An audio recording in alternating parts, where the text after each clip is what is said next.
2D मतलब 2 नहीं 12।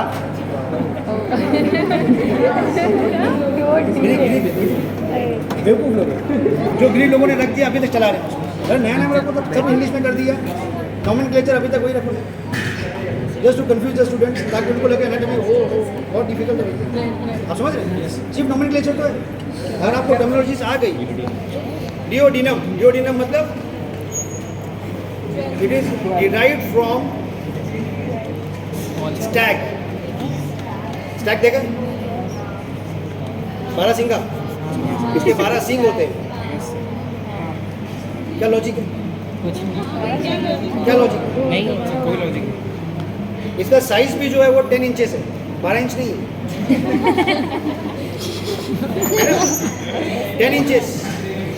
पहला first inch is intraperitoneal, last inch is intraperitoneal, बीच वाला जो 8 इंच है वो रेट्रोपेरिटोनियल, क्योंकि यहाँ पर वो स्टमक के साथ अटैच्ड है। उसके बाद पीछे चला गया, पीछे जाने के वापस आए यहाँ पर जेजुनम से अटैच्ड है। आप समझ रहे हैं? पूरा 8 इंच जो है वो बाहर है, उसको अकोमोडेट करना है किसको? उसको अकोमोडेट करना है पैंक्रियाज को। तो head of the pancreas lie in the C of the duodenum. Clear? इसीलिए पैंक्रियाटिक हेड के अंदर जीआई ऑब्स्ट्रक्शन होता है। समझ गए?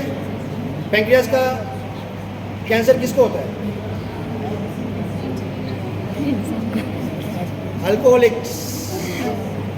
अल्कोहलिक्स के अंदर यंग एज 35-40 ईयर्स के अंदर pancreas, and mostly it is diagnose at the stage 3। इसके पहले सिम्टम्स ही नहीं होते, या फिर रैंडमली कोई चला गया यूएसजी कराने के लिए, तो कोई शेडो दिखने लगा, डेंस शेडो, बाद में उसको एमआरआई किया तो मालूम पड़ा हो ट्यूमर है। राइट? पैंक्रियाज फंक्शन उसको पता है आपको, फिजियोलॉजी, एक्सोक्राइन, एंडोक्राइन छोड़ दो। हम लोग यहाँ बात कर रहे हैं सिर्फ और सिर्फ पैंक्रियाज के। Pancreatic duct is opening here at the second part of the duodenum. अभी क्या हो गया? ऐसा है, देखो, एक है ये, एक पार्ट 1 नीचे गया, पार्ट 2 नीचे आया, पार्ट 3 फिर थोड़ा ऊपर गया। एक्चुअली वो सी शेप नहीं है, जी शेप है। सी लिखा तो यहाँ खत्म हो जाता था ना, ऊपर क्यों गया? वो ऊपर गया मतलब जी है, बट अभी भी सी शेप बोल रहे हैं उसको। चलो सी शेप, तो सी शेप एंड डिओडिनम। उसके सेकेंड पार्ट के अंदर is opening of bile duct. अब मुझे बताओ कि बिलियरी सिस्टम क्या है? बायोलॉजी क्वेश्चन है ना? लीवर में से क्या निकलती है? कौन सी डक्ट निकलती है? Right hepatic duct and left hepatic duct. इसके 2 लोब है, दोनों लोब को ड्रेन करके 2 डक्ट बाहर निकल रही है, राइट हेपेटिक डक्ट एंड जैसी बाहर निकलती है वो ज्वाइन हो जाती है, form the common hepatic duct. उसके साथ ज्वाइन होती है सिस्टिक डक्ट गॉल ब्लैडर की, दोनों मिल जाते हैं बनती है कॉमन बाइल डक्ट। वो नीचे उतरती है behind the neck of the pancreas. यहाँ जाने के बाद में वो इसके अंदर इंटर करती है डिओडिनम के अंदर। ये सारा जो भी उसने मेटाबोलाइज किया है वो डग के थ्रू और उसके अंदर बाइल ऐड करके नीचे भेज रहे हैं। क्यों?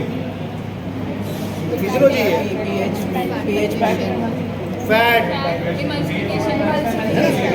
बाइल, हाँ बाइल जो है, बाइल डक्ट आ गई नीचे, वो आने के बाद बाइल दे दिया, बाइल का काम है फैट को डिजोल्व करना, उसको इम्यूनिटी करके बाहर निकलना। जो भी फैट आया था, जो आपने खाया था, क्या KFC और मैक्सी है ना, मैकडी, वो सब आके यहाँ पर जैसे ही पहुँचेगा यहाँ पर तो बड़े बड़े फैट के इतने बड़े बड़े पार्टिकल्स रहते हैं फैट के। एक्चुअली बर्गर्स में इतने बड़े बड़े फैट के पार्टिकल्स रहते हैं। क्यों बोल रहा हूँ? जो स्लाइस देते हैं वो अनसैचुरेटेड फैट है। मतलब इतना बड़ा ड्रामा दुनिया में कभी नहीं होगा, इतना बड़ा स्कैम जिसको हेल्थ के नाम पे दिया जा रहा है। क्यों? क्योंकि साथ में उसके कैबेज है। कैबेज क्या ही कर लेगा बताओ? हाँ, जैसे ही वो पार्टिकल आते हैं वहाँ पर बाइल डक्ट आता है। अगर बाइल डक्ट ऑब्स्ट्रक्ट हो गई या इन्फ्लेम्ड हो गई या बाइल डक्ट के अंदर कोई भी स्टोन आ गया तो क्या होगा? बाइल नीचे नहीं आएगी और क्या होगा? फैट का डाइजेशन नहीं होगा, बिलिरुबिन रिलीज नहीं होगा, बिलिरुबिन रिलीज हो जाएगा क्योंकि उसका ब्रेक डाउन नहीं होगा। बिलिरुबिन पूरा दिखने लगेगा, पूरा पेशेंट येलो हो जाएगा, yellow patient, jaundice, right right. सबसे पहले क्या बोलेंगे उसको, भैया तली हुई चीज़ें मत खाना, क्योंकि अब जो बाइल था वो काम नहीं कर रहा है ना, राइट। तो आ जाता है सादे डाइट पर। कमिंग बैक, पैंक्रियाज का होता है हेड, नेक, सही था body, tail. Tail is attach with the spleen, right. अब यहाँ पर एक होता है नीचे का एक छोटा सा प्रोसेस, देखो ये हेड है जो अंदर है, नीचे एक और एक एक्सटेंशन है, देख रहे हैं ये एक एक्सटेंशन है, ये अनसीनेट प्रोसेस, अनसीनेट प्रोसेस। ये पूरा हेड है, ये अनसीनेट प्रोसेस है, ये बॉडी है, ये नेक है, नेक, ये नेक है, ये बॉडी है, और लास्ट वाला जो पार्ट है टेल है, राइट। नाउ व्हाट हैपेंस, यहाँ पे टेल अटैच्ड है, अगर कार एक्सीडेंट हुआ, देयर इज इंजुरी टू, और शार्प ऑब्जेक्ट डायरेक्ट किसी ने डायरेक्ट मार दिया, कहाँ मारा, 9, 10, 11 लेफ्ट साइड, क्या गया, स्प्लीन रप्चर। पेशेंट आया आपके पास, स्प्लीन रप्चर है, कुछ कर सकते हो, नहीं कर सकते, फेंको बाहर, किसी काम की नहीं है, राइट। स्प्लीन के साथ में जो लिगामेंट है उसको कट कर दो, तो मतलब नहीं उसका। आर्टरी जो है उसको लाइगेट कर दो, वेन जो है उसको लाइगेट कर दो, खत्म हो गया उस काम उसका। उठा के जब आपने फेंक दिया, एक चीज़ वहाँ पर और है, इसका टेल, क्या करोगे उसका, अच्छा कट करो उसको, फेंको। Most of the islet cells are present in the tail. ये काट दिया, पेशेंट को साल भर इंसुलिन लेना पड़ेगा, सालों तक, समझ रहे। तो जितना हो सके उसको बचा के बाकी स्प्लीन निकाल दें, जितना हो सके उसको बचा देना है, बाकी को निकाल देना, ठीक है। These are the tricky questions which was asked in anatomy और फर्स्ट ईयर पीजी एग्जाम के अंदर। एनाटॉमी से हम लोगों ने जो क्वेश्चन दिया था, रैंडमली वो कंप्यूटर सेलेक्ट करते हैं, और समझ रहे। अब जो पीजी एग्जाम्स होता है ना MD-MS के लिए, वो एग्ज़ाम का जो पेपर होता है उसके लिए हम लोग क्वेश्चन देते हैं, है ना। 50 क्वेश्चन देते हैं, जिनको सिलेक्ट करते हैं वो लोग। तो जैसे मैंने 50 दे दिए, उसमें से रैंडमली कोई 5 कंप्यूटर सेलेक्ट करें, ताकि मुझे पता नहीं हो कि क्या सिलेक्ट करना है, ठीक है। वापस आ जाते हैं यहाँ पर, समझ गए ना। तो टेल ऑफ द पैंक्रियाज को निकाल के फेंकना नहीं है, वेरी इंपॉर्टेंट। तो इंजरी ऑफ द स्प्लीन के स्प्लीन फेंक दो, पर इसको रखना ही रखना। अभी तो समझ में आ रहा है थोड़ा बहुत, तो आ रहा है कि नहीं आ रहा है। वापस हम लोग आते हैं यहाँ पर, right hepatic duct, left hepatic duct, common hepatic duct, cystic duct join हो गई, अब बन गई वो common bile duct. Common bile duct आके behind the pancreas, neck of the pancreas, enter into the. तो एक्चुअली देखा जाए ना, तो बाइल डक्ट जो है वो थ्रू द पैंक्रियाज जाती है, थ्रू द पैंक्रियाज। पूरा तो घेर के रखा हुआ है, जाएगी कहाँ से वो, तो अंदर से घुस के जाके फिर मीडियल साइड पर वो इंटर होती है। अब समझ रहे, मीडियल साइड पर इंटर होने के वास्ते उसको थ्रू द हेड जाना पड़ता है। Now tell me, if a patient of CA head of the pancreas come, उसको जॉन्डिस भी है, क्या रीज़न है, बाइल डक्ट ऑब्स्ट्रक्ट हो गया, उसको सबसे पहले पकड़ लिया, उसने बाइल डक्ट ऑब्स्ट्रक्ट हो गया, इसलिए जॉन्डिस है पेशेंट, समझ गए। उसके बाद में मध्य प्रदेश में एक क्वेश्चन पूछना, ऐसे जनरल नॉलेज के लिए, MP के अंदर जॉन्डिस होता है तो लोग बाबा के पास जाते हैं, 7 days, 3 days, 5 days का कोर्स होता है वहाँ। बाबा लोग ऑफिशियली लिखते हैं, प्लीज टेक योर मेडिसिन। उनको उससे कोई प्रॉब्लम नहीं, मतलब उनको प्रॉब्लम नहीं है, उनको डॉक्टर से प्रॉब्लम नहीं है, you can take your medicine. But यहाँ पर आए और लोग सुबह सुबह चले जाते हैं, सब छोड़ दो। मेरे को मालूम है, मेरे भाई को, हम लोग 3 भाई, एक भाई को जॉन्डिस हुई, मेरी मदद लेके चले सुबह, रोज सुबह जा रहे हैं वहाँ पर, मैं भी जाता था साथ में देखने के लिए, सबके पता था, बड़े भाई को हुआ। फिर मुझे लगा कि इसी से ठीक होता है, फिर जब मैं मेडिकल स्टूडेंट बना, फिर समझ गया। तो ये सारी चीज़ें वो है कि ऑब्स्ट्रक्टिव जॉन्डिस, मतलब यहाँ पर आके उनको अब कैसे डिफाइन करेंगे। कोई भी वायरल डिसीज़ होती है ना, कोई भी वायरल डिसीज़ होती है, बॉडी के अंदर कोई भी वायरल डिसीज़ होती है, पता नहीं कम वक्त ये कैसा था कोविड, अदरवाइज वायरल डिसीज़ का एक कोर्स होता है, वो एक दिन आपके बॉडी में जाएगा, 3 दिन का मेहमान 3 दिन रहेगा, उसके बाद ही निकलेगा। आप 1000 एंटीवायरल ले लो, कोई फ़र्क नहीं पड़ेगा, और समझिए रूल है। उसके बाद भी पूरी दुनिया के अंदर एंटीवायरल बनती है और एंटीवायरल बिकती है, और समझ रहे। एक मतलब वो इंटर हो गया, वो अपनी साइकिल कंप्लीट करने के बाद ही निकलेगा। वायरस की बात करें, हिपैटिक वायरल हेपेटाइटिस, जॉन्डिस, कितने दिन रहेगा वो?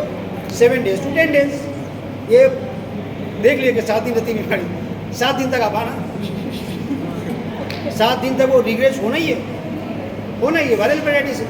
लेकिन अगर ऑब्स्ट्रक्टिव जॉन्डिस हुआ तब तो ठीक नहीं होगा। आप समझ रहे हैं? ऑब्स्ट्रक्टिव जॉन्डिस है वो ठीक नहीं होगा। क्यों? क्योंकि जब तक उसको ऑपरेट नहीं करेंगे वो ठीक नहीं होगा। और उसमें खास चीज़ होती है, जॉन्डिस तो होता ही है, प्रूराइटिस होता है उसका, पूरा बदन उसका इचिंग, पूरे बदन पे itching. Patient of jaundice coming without itching, viral है, with itching obstructive, directly surgeon के पास चलो, टाइम वेस्ट करो मत। समझ गए? Clinical diagnosis. दूसरा है, एक और चीज़ बता रहा हूँ, सुनो यार, एक और चीज़ प्रैक्टिकल नॉलेज बता, एक और चीज़ बता रहा हूँ। स्नेक बाइट, स्नेक बाइट होता है ना यहाँ पर, स्कॉर्पियन बाइट है ना। जैसे तुम MBBS पास हो जाओगे, एक बॉन्ड बढ़े तुम्हें, बॉन्ड से पहले का जो इंटेंशन है पहले उसको देखो, मतलब क्या बोलते हैं, भावनाओं को समझो। किसी मिनिस्टर ने सोचा कि यार मैं रूरल एरिया से आया, हमारी अम्मा अब्बा के टाइम पर वहाँ पर डॉक्टर्स नहीं हुआ करते थे, ऐसा कुछ मतलब मेडिकल स्टूडेंट के पीछे लगे कि वो जाके रूरल हॉस्पिटल के अंदर अपनी फैसिलिटीज़ दी। आप समझ रहे हैं? इंटेंशन सही था, रूरल एरिया को भी डॉक्टर्स मिलने चाहिए और क्वालिटी डॉक्टर्स मिलने चाहिए, झूले चाप नहीं मिलने चाहिए। तो उन्होंने क्या किया, they made it a regulation that everybody who is completing the MBBS should serve 1 year in nearby villages, है ना। फिर जैसे उन लोग ने ये जुगाड़ किया तो स्टूडेंट ने उस पर जुगाड़ करने लगे। एक दिन जाते थे, महीने भर की पेमेंट लेते थे, आधी पेमेंट वहाँ पे डिस्ट्रीब्यूट कर देते थे, वो खुशी खुशी इनकी अटेंडेंस लगा देते थे। आप समझ रहे? लेकिन मैंने 1 साल, मेरे पास पैसे थे नहीं बॉन्ड बनने के लिए, 1 लाख रुपये 90s में, तो बहुत बड़ी बात थी। तो मैंने, मेरी बेगम, अभी जो बेगम है, पहले बेगम, तो हम दोनों ने क्या किया, हमने एमओशिप ले लिया और ईमानदारी से काम किया। ईमानदारी में उसको 13,500 रुपीज़ मिलते थे, विच वॉज टू मच। लेकिन वहाँ पर मैंने बहुत सारे लाइफ के लेसन सीखे। उसमें यह था एक स्नेक बाइट, वहाँ पर snake bite, scorpion bite common था। और आपको पता है कि 95% स्नेक जो है वो नॉन पॉइजनस होता है। पब्लिक जो है वो डर से ही vago vagal attack, vago attack, if you jump out of, वो हमेशा बोलते हैं ना प्रोफेसर, 100 विंडो, अरे 100 स्टोरी बिल्डिंग, रास्ते में मर जाएंगे आप, नीचे आने के बाद में हो सकता है कोई चीज़ हो जो बचा ले आपको, लेकिन मर गया, वेजो वेगल अटैक। ठीक है, तो यहाँ पर भी ऐसे ही था। पेशेंट वो आया, वो सारे पेशेंट जो स्कॉर्पियन बैठ के एक बाबा के पास ले, मैं गाँव में गया हूँ, वो गाँव में कोई पड़े हुए हैं, ज़्यादा पड़े हुए, तो वो उनके पास लेके जाते थे। उनको मालूम है कि 95% पेशेंट तो ठीक होना ही है, और 5% तो डॉक्टर के पास भी मरते हैं, उसकी दुकान तो चली नहीं थी। आप समझ रहे? और वो साहब जो है वो इसके साथ साथ में और भी बहुत सारे काम करते थे, इसलिए पूजनीय थे। आप समझ रहे? तो उनके खिलाफ कुछ बोलना मतलब, हाँ ऐसा। तो मुझे 3 महीने लग गए वो इमेज वहाँ से मेरी तरफ लाने में, समझ गए? उसके बाद लोग मेरे को आके बोलते थे, उनके पास जब मैं गया तो ओल्ड एज थे, मतलब 70 ईयर्स के अंदर एकदम हेल्दी रहता है ना बंदा, वैसे आपको डर लगता है कि यार 70 ईयर्स का है, मैं तो 25 के अंदर इतना फिट नहीं हूँ, 70 ईयर्स। उन्होंने बताया मुझे कि बच्चे अगर तेरे को कुछ हो जाए, उसने सिर्फ किसी पेशेंट को जाए, अगर तुझे कुछ हो जाए तो मैं तुझे 2-3 नुस्खे बता देता हूँ, तू अच्छा लगा इसलिए बता रहा हूँ। मैंने उनसे दोस्ती कर ली, दुश्मनी नहीं, देखा कुछ तो सीख लेंगे, बाबा इतना चला रहे हैं मतलब कुछ तो होगा उनके पास। तो उन्होंने एक फॉर्मूला बताया और मुझे करके दिखाया। स्नेक बाइट का पेशेंट ट्रीट किया है चूजे से, चूजा चिक, मैंने पहली मरतबा देखा, हो सकता है गाँव में सबको पता हो, मुझे पता नहीं था। मैं बॉम्बे का, मैं गया वहाँ पर, उसने बोला कि देखो चिक उठाया, जिंदा चिक, उसका जो एनल कैनाल था, एनल ओपनिंग, उसको रख दिया उसने बाइट की जगह पर, ये मरा वो जिंदा। It has got a vacuum, बाद में समझ में आया ये वैक्यूम है, वैक्यूम जब पूरा सक कर लिया उसने। सारा कुछ ड्यूरेशन पे भी होता है ना, कब आपने पेशेंट को लेके पहुंचे वहाँ, मतलब शुरू के 2-3 महीने तक के हमारे पास वो होता था ASVS, anti snake venom serum, वो एक्सपायर हो गया, कोई लगाने के लिए आया नहीं, सारे वहीं जाके ठीक हो जा रहे हैं, और जो मर जा रहे हैं वो कह रहे हैं कि अब इसके ऊपर तो आत्मा भी थी। आप समझ रहे, खत्म। तो कमिंग बैक, अब हम लोग किडनी स्टार्ट करते हैं। बिफोर स्टार्टिंग द किडनी, ये बहुत कम पूछा जाता है, लेकिन ये ईजीएस्ट है। इसके अंदर बॉडी, टेल, पैंक्रियास तो बता ही सकते हैं आप, समझ रहे? ये इसका अटैचमेंट कहाँ पर होता है? स्प्लीन के हाइलम पे होता है, ये भी आप बता सकते हैं। डिओडिनम के पार्ट बता सकते हैं, 1 2 3 4। पहला 1 इंच और दूसरा 1 इंच कनेक्टेड है स्टमक और जेजुलम से, इसीलिए वो इनसाइड द पेरिटोनियम है। Rest of the 8 inches are retroperitoneal, ये बता सकते हैं आप। सी ऑफ द पैंक्रियास के अंदर हेड ऑफ द पैंक्रियास होता है। वो पूछेंगे बिलियरी सिस्टम, अच्छा मैं ये बताया नहीं अभी आपको। हम लोग जब बाइल डक्ट बना लिए, नीचे आ गई बाइल डक्ट, अंदर जाती है, जाने से पहले उसको कोई और मिलता है, पैंक्रियाटिक डक्ट। ये पैंक्रियाटिक डक्ट है, यहाँ पर 2 पैंक्रियाटिक डक्ट है, मेन एक एक्सेसरी। एक्सेसरी अपनी अकेले जा रही है, उसको लेने देना नहीं, लेकिन मेन जो डक्ट है that is joining the bile duct, और फिर वो अंदर जाती है। जब वो अंदर जाती है, उस ओपनिंग को भी नाम दिया है एम्पुला ऑफ रेटर, ये डक्ट को भी नाम दिया है डक्ट ऑफ पर्सन, है ना? ठीक है, तो ये सारी चीज़ें हैं जो आपको पूछ सकते हैं। और ये ओपनिंग का what is the advantage of this opening, what is the importance of this opening. इसके ऊपर का जो डिओडिनम है वो फोरगट का हिस्सा है, इसके नीचे का जो है वो मिडगट का हिस्सा है, that is why duodenum as well as pancreas. Pancreas मालूम है ना, वेंट्रल बर्ड, डोर्सल बर्ड, फिर दोनों बर्ड आके आपस में मिल जाती है, तब जाके पैंक्रियास बनता है। वेंट्रल बर्ड और डोर्सल बर्ड डिओडिनम के दोनों 2 साइड पे होते हैं, बाद में वो आके घूम के यहाँ पर उससे कनेक्ट हो जाती है। तो ये हो गया आपका pancreas. There are 2 blood supply, one is coming from the branches of celiac trunk, one is coming from the branches of superior mesenteric artery। तो अपर हाफ जो है फोरगट का सप्लाई पाता है branches of coeliac tract. Coeliac देती है hepatic, hepatic जो है वो बाद में देती है पैंक्रियाटिक और डिओडिनल। उसको बोलते हैं सुपीरियर, क्योंकि वो अपर हाफ को सप्लाई करती है, अपर हाफ को सप्लाई। सुपीरियर पैंक्रियाटिक और डिओडिनल मतलब upper half of the pancreas भी इसमें शामिल है। पैंक्रियाज और upper half of the duodenum all are supplied by superior pancreatico duodenal, और यहाँ पर नीचे इंफीरियर पैंक्रियाटिको डिओडिनल। तो dual nerve supply, arterial supply है इसका। Why? Because of the origin, foregut और मिडगट का पार्ट है, इसीलिए वो फोरगट सप्लाई करेगी, ये मिडगट आर्टरी सप्लाई करेगी। समझ गए? इसके अलावा और कुछ नहीं पूछने वाले यहाँ पर, ठीक है? उसके बाद हम लोग आते हैं किडनीज पर। हमारे पास 4 किडनी है और सिर्फ 4 किडनी, समझ गए? मतलब ये चारों किडनी आ गई आपको, तो 5वीं किडनी हमारे पास नहीं है जो एग्जाम में रख सकते हैं। हम लोगों को तो फाइनल एग्जाम, देखिए ये एग्जाम तो होते रहेंगे, ये एग्जाम तो होते रहेंगे। हमारे पास लिवर भी आज एक ही मिला पूरा ढूंढने के बाद, मतलब फिलहाल तो एक ही है, फिलहाल तो एक ही है ना। एक और रखा हुआ है म्यूजियम में, कभी निकाला नहीं, जरूर पड़ जाए निकाल देंगे। क्यों? क्योंकि 2 बैचेस होंगे, एग्जाम ज़्यादा होगा, तो फिर पूछने के लिए 2 लिवर है। हम लोग किडनी पे आ, डायरेक्ट किडनी पे आ जाए। अभी टाइम कितना बचा हुआ है? आधा घंटा, 5 मिनट।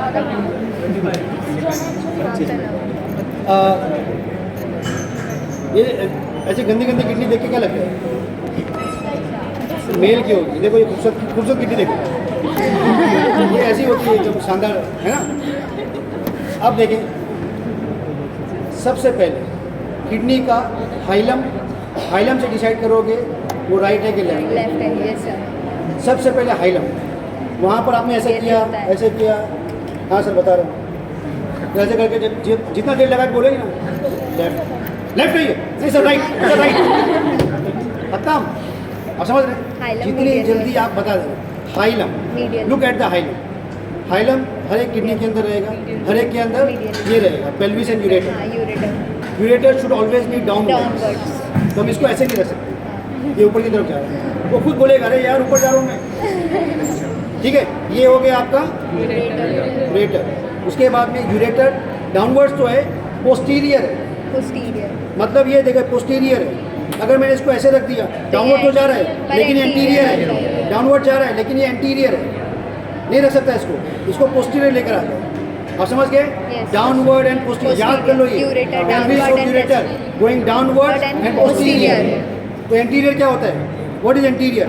एंटीरियर ये देखो, ये सबसे आगे जो है ये वेन है, वेन है। Renal vein, collapsible structure, collapsible, collapsible दिख रहा है, कोलैप्सिबल बड़ा है ये, आर्टरी से बड़ा है, आर्टरी से साइज में डायमीटर में बड़ा है, but it is collapsible, thin walled है। ये पहचान है किसी भी वेन की, thin walled, bigger in size and collapsible. ठीक है, ये तीन चीज़ याद रखना। ये आपकी रीनल वेन, उसके बाद है thick walled, thick walled renal artery, short lumen renal artery. हो गया? तो renal artery, renal vein, renal artery, renal pelvis, VAP। Anterior posterior क्या है? वैप। जैसे आपने किडनी उठाया, आपको देखना है वैप कहाँ पर है, वेन, आर्टरी और ये डाउनवर्ड सर लेफ्ट साइड। आपने कुछ देखा ही नहीं, आप देखा ही नहीं।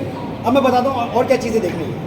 इसका होता है superior pole, inferior pole decided upon the ureter. बेटा डाउनवर्ड जा रहा है मतलब ये इंफीरियर है, तो सुपीरियर पोल इंफीरियर पोल आपको मालूम पड़ेगा। उसके बाद हम लोग आते हैं एंटीरियर सरफेस। एंटीरियर सरफेस उसकी होती है कॉन्वेक्स, कॉन्वेक्स, और पोस्टीरियर होती है फ्लैट, फ्लैट, है ना। कभी कभी क्या होता है कि दोनों भी कॉन्वेक्स नजर आते हैं, है ना। तो हम लोग चले जाएंगे मीडियल पर। मीडियली उसका हाइलम होता है, लेटरली कॉन्वेक्स स्मूथ सरफेस होता है। तो हम लोग मालूम पड़ेगा कि मीडियल ये रखना है। तो अगर ये पीछे है और मिडिल साइड पर है तो ये लेफ्ट किडनी है। ये कॉन्वेक्स हुआ नहीं हुआ कोई फर्क नहीं पड़ता। ज़्यादातर किडनी जितने अपने किडनी है सबके अंदर कॉन्वेक्स है, एक्सेप्ट दिस। इसमें दोनों जगह कॉन्वेक्स है। देखो यहाँ भी कॉन्वेक्स है, यहाँ ज़्यादा ही कॉन्वेक्स है। आप समझ रहे हैं? अब ये किडनी को अपन डिफाइन करेंगे। किडनी मैंने ले लिया है,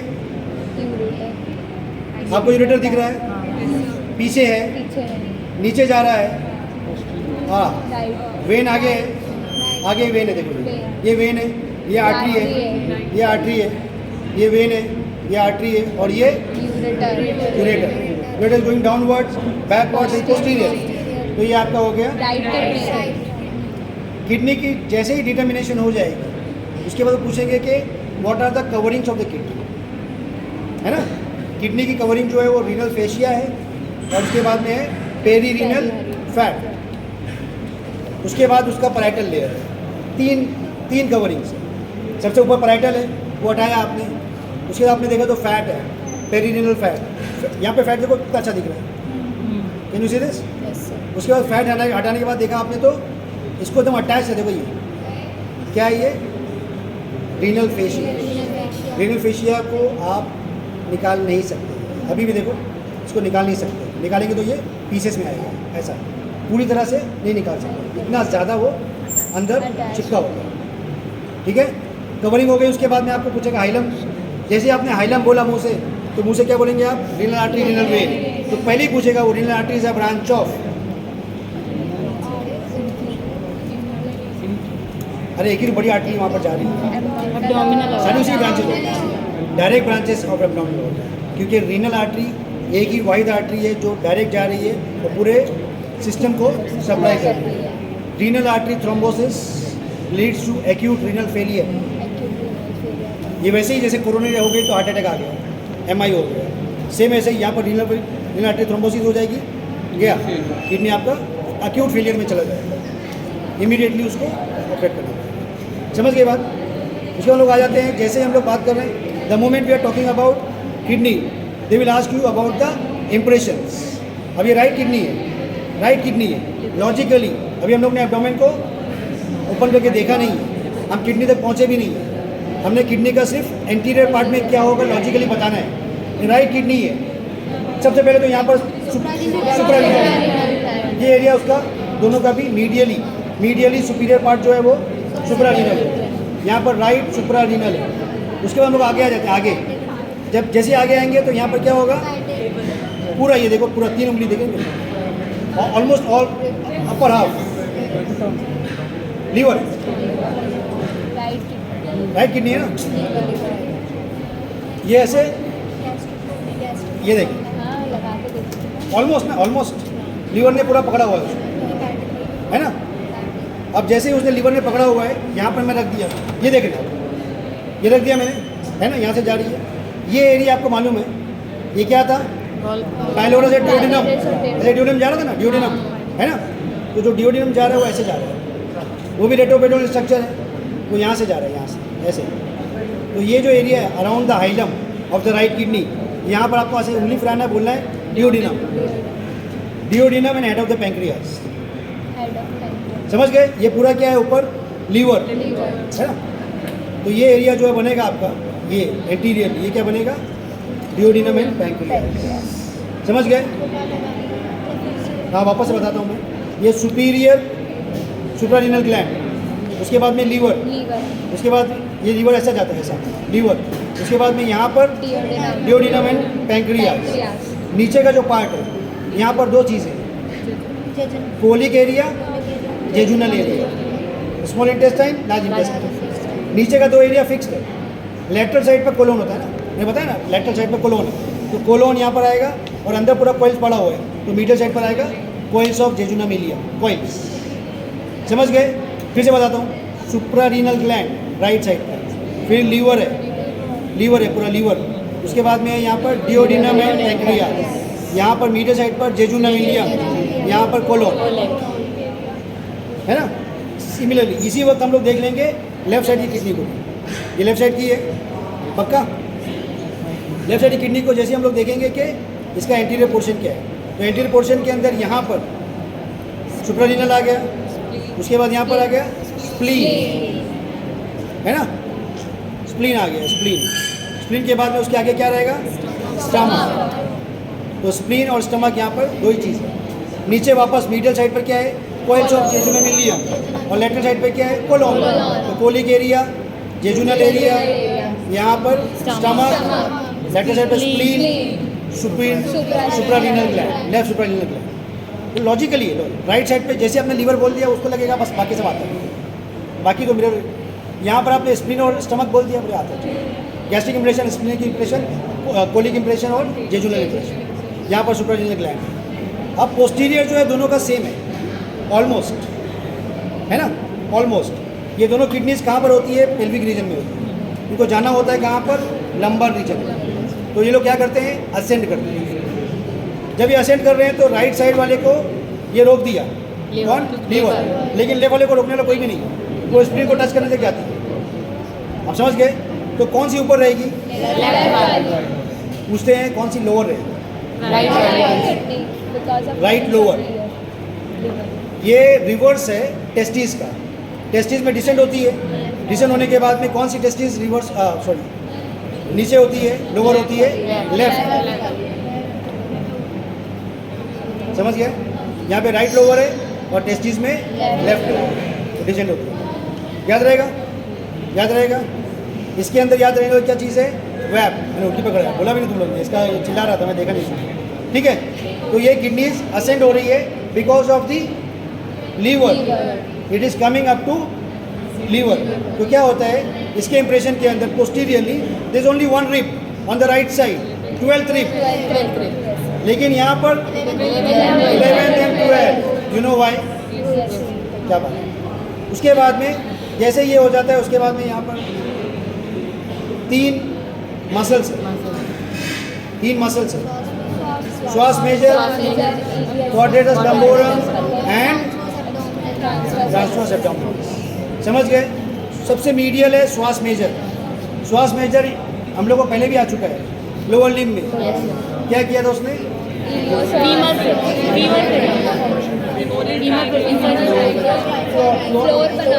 वेरी गुड, फीमोरल ट्रायंगल बना दिया।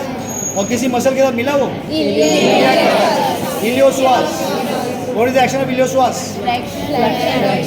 Flexion of the hip joint. और एक्सटेंशन? एक्सटेंशन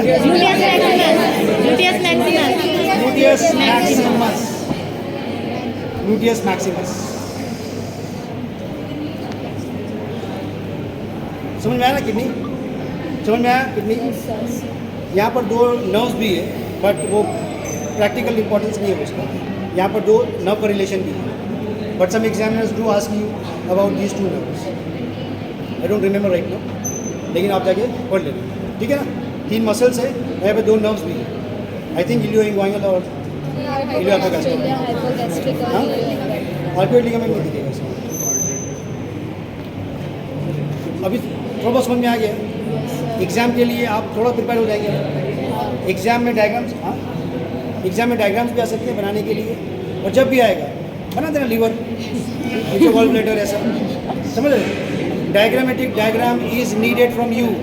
आर्टिस्टिक डायग्राम में टाइम भी नहीं होता है, वरना एक क्वेश्चन लिखा एकदम बेहतरीन, बाकी सब भूल, ऐसा नहीं। आप समझ रहे? आर्टिस्टिक डायग्राम एकदम आर्टिस्टिक डायग्राम। ओके, अब ये बैच मेरे पास कब आएगा? कल है ना? हम लोग कल रिवाइज करेंगे दोनों लिम्स, अपर लिम लोअर लिम, और उसमें एक चीज़ ऐड भी करेंगे,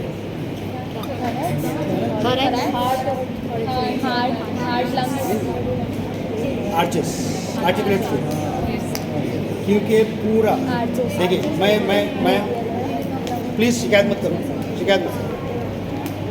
मैंने डिस्कशन किया है, पूरा लोअर लिम आ रहा है, एब्डोमिनल ऑर्गन्स आ रहे हैं, आप लोगों की प्यारी मैडम मान नहीं नहीं मान, लोड ज़्यादा हो जाएगा, स्टूडेंट का परफॉर्मेंस क्वालिटी कम हो जाएगा, कोई फिक्र नहीं। सुने तो मेरे थोड़ा तो पहले आ चुका था, अपने थोड़ा सा आ चुका था, है ना? हम लोगों ने लोड लिम पढ़ा दिया है, तो पूरा आने वाला है, और 100% जैसे हम लोगों ने बोला ना कि आर्टिकुलेट फुट नहीं हुआ है या आर्टिकुलेटेड फुट अपने नहीं रखेंगे, एंकल जॉइंट के ऊपर का सब रखेंगे,